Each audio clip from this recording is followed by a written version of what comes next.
রান্না শেষ, বেশি কিছু রান্না করি নাই, চিংড়ি পোলাও করছি, হচ্ছে একটু অল্প পাতলা ঝোলের রোস্ট করছি, একদম প্লেন রোস্ট যেটা ওইটা।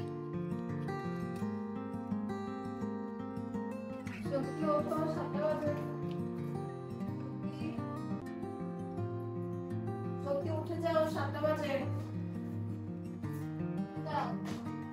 উঠে যাও 7টা বেজে গেছে, যাও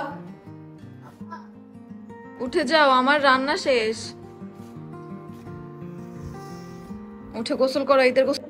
আমাদের আহির সোনা রেডি, নামাজে যাবে ঈদের জন্য। আর এখানে ডেজার্ট হিসেবে বেশি কিছু করি নাই, সেমাই করছি, একটু পুডিং বানাইছি আর খেজুর রাখছি। আমাদের আহির সোনার খাওয়া শেষ, একটু পরে বাবা গোসল করে বের হইলে নামাজে যাবে।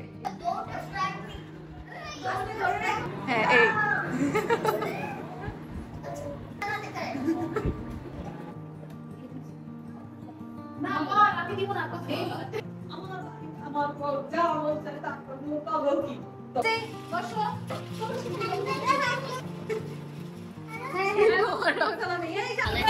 ঈদ মোবারক সবাইকে।